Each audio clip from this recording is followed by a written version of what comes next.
اعوذ باللہ من الشیطان اللعین الرجیم بسم اللہ الرحمن الرحیم الحمد لأہلہ والصلاة علی اہلہا اما بعد۔ ماہ مبارک شعبان المعظم نیکیوں کا اور روزی کے بانٹے جانے کا مہینہ اور درخت طوبہ کی شاخ سے لپٹنے کا بہترین موقع، اور کل بھی روشن رات کا بیان اور آج بھی روشن رات کا بیان کہ خدا کا لطف و کرم ہمارے شامل حال کہ 3 مہینے 3 راتیں اور 3 سورے عطا کیے۔ 3 مہینے مسلسل ماہ رجب، ماہ شعبان اور ماہ مبارک رمضان، اور 3 راتیں 13ویں، 14ویں اور 15ویں شب، اور 3 سورے، سورہ یاسین، سورہ ملک اور سورہ اخلاص۔ تو جیسے کہ نمازیں بیان ہو چکی، ماہ رجب کے اعمال کے ذیل میں بھی پھر آپ کی خدمت میں تذکر کہ کل 2 رکعت نماز آپ نے پڑھی اور آج پڑھیں گے 4 رکعت نماز، ان 3 صورتوں کے ساتھ، یعنی کہ الحمد کے بعد سورہ یاسین، سورہ ملک اور سورہ اخلاص ایک ایک مرتبہ پڑھی جائے، اور اس کے ساتھ ساتھ درود جو ہم تلاوت کر رہے ہیں، اللہم صلی علی محمد وآل محمد، یہ پورا مبارک مہینہ درود کا مہینہ ہے، جتنا ہو سکے درود پڑھتے رہیے۔ الطیبین الابرار الاخیار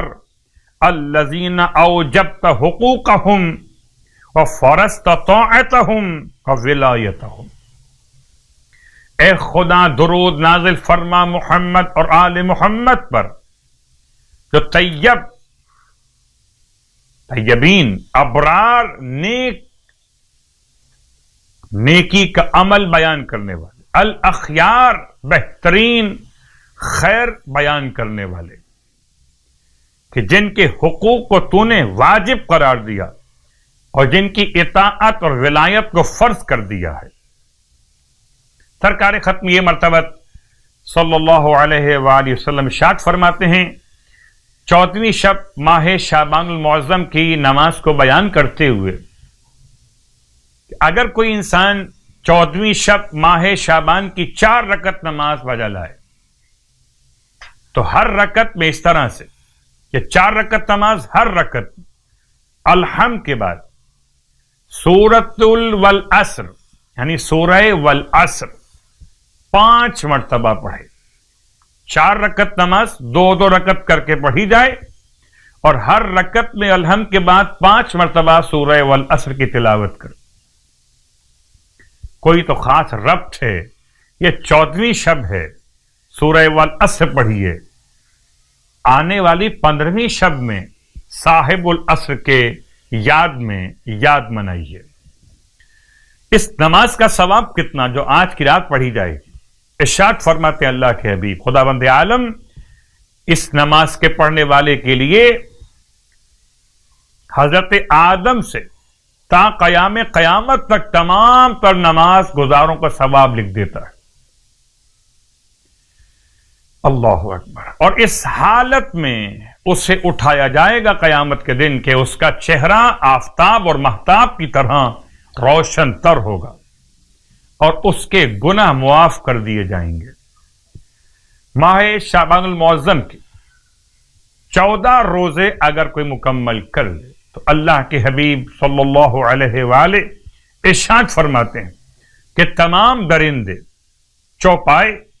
حتیٰ دریا میں مچھلیاں تک ان پر الہام ہوگا کہ اس روزے دار کے لیے خدا سے مغفرت طلب کر۔ کیا جب درندے مغفرت طلب کریں، جب چوپائے مغفرت طلب کریں، حتیٰ کہ دریا میں رہنے والی مچھلیاں مغفرت طلب کریں، تو خدا کیوں نہ معاف کرے گا اس شخص کو جو ماہ شعبان کے 14 روزے مکمل کر چکا ہو۔ پروردگار ہم سب کو ماہ شعبان کے صیام اور قیام کی توفیق عطا فرمائے، الہی آمین۔